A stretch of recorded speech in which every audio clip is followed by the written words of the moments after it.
Dash dash dash.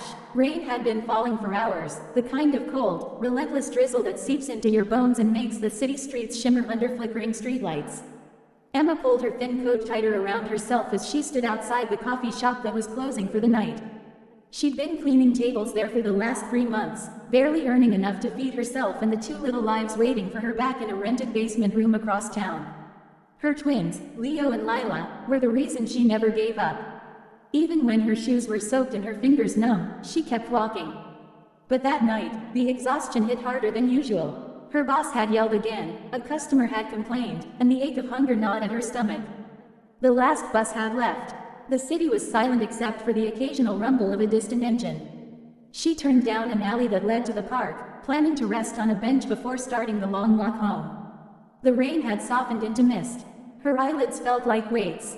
She told herself she'd close them for just a minute. That's when the sound of a car engine caught her attention, low, smooth, expensive. A black sedan rolled to a stop near the curb.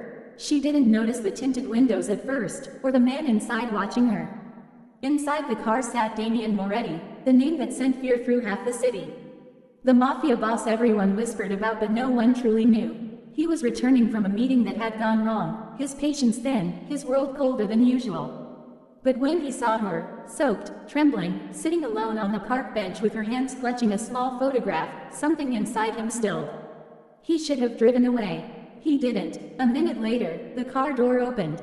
Emma didn't even notice him approaching until his shadow fell across her. "You'll catch pneumonia sitting out here," he said, his voice calm but deep. She blinked, startled, then stood up quickly. I'm sorry, sir. I didn't mean to be here. I'll leave." He studied her face, the exhaustion, the bruised eyes, the quiet dignity. "You don't have to apologize for sitting," he said.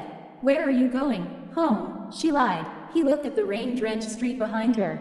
"Home doesn't seem close." She didn't answer. He took off his coat, a black wool coat worth more than she could imagine, and placed it over her shoulders.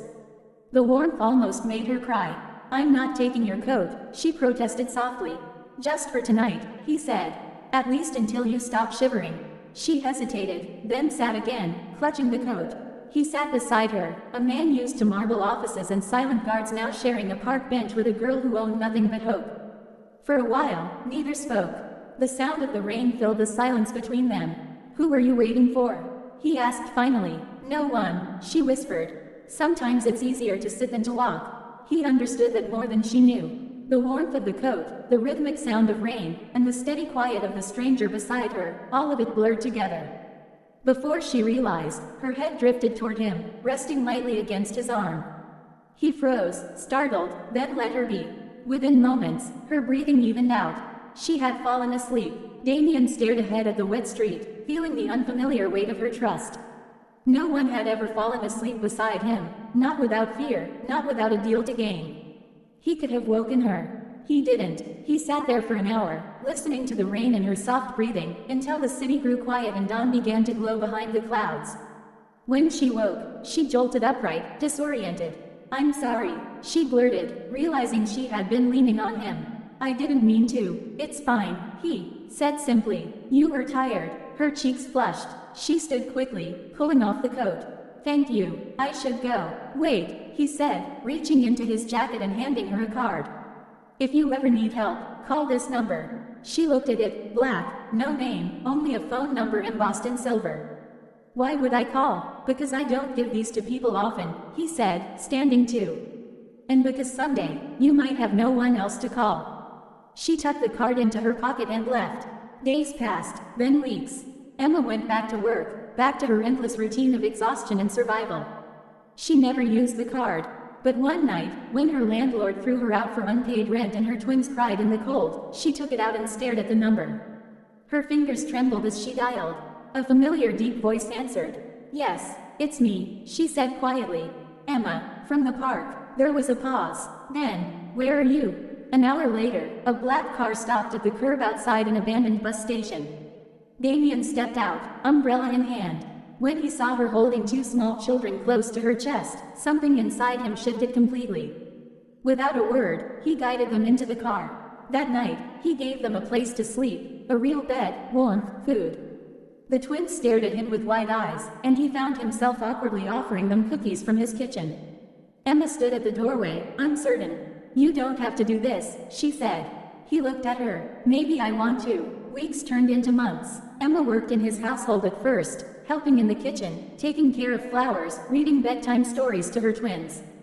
Damien was always busy, always distant, but somehow, he was there.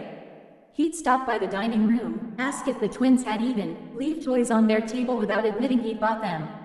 Emma saw the other side of the man the world feared, quiet, precise, strangely gentle. One night, after everyone else had gone to sleep, she found him in his office, sitting alone by the fire. "You don't have to keep us here forever," she said softly.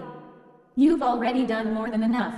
He looked at her, the firelight reflecting in his eyes. "Do you want to leave?" She hesitated. The thought of going back to cold streets and hunger made her chest tighten. But she didn't want to admit that. "You gave my children safety," she said. "That's something I'll never forget." He stood and walked toward her, stopping a few feet away. "You call them your children," he said quietly. "But every night when they laugh, when they run into my office to show me a drawing, I can't help thinking of them as ours."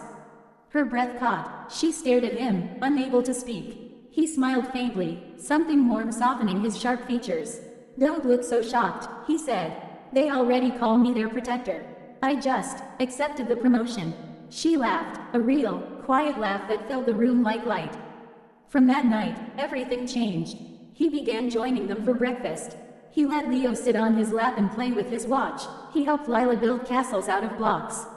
Emma watched him, her heart unsure whether to be afraid or grateful. Months later, during a spring festival in the city, Damien insisted they all go together. The streets were bright, music played, and for the first time in years, Emma felt like a normal woman with a family. When the fireworks began, Lila grew sleepy. She climbed into Damien's lap and fell asleep instantly. Leo curled up beside him. Emma turned to him with a soft smile. "You have a way with them." He looked down at the twins, one in each arm. "They're good kids." Then, more quietly, "Our kids." She blinked. "What did you just say?" He met her gaze, unflinching. "I said ours. You can argue if you like, but I'm not changing my mind." She wanted to laugh again, but emotion caught in her throat instead. "You're impossible," she whispered. "And you're exhausted," he replied. "Get some rest." She leaned back, the night sky exploding in color above them. For the first time in her life, Emma didn't feel alone. The man once feared by everyone now held her children as if they were treasures, and somewhere between rain and firelight, between fear and kindness, something new had begun, something fragile and real. She closed her eyes for a moment, just as she had that first night in the park, her head resting lightly on his arm. Only this time, when she drifted toward sleep, she knew that when she woke up, the world would no longer be cold.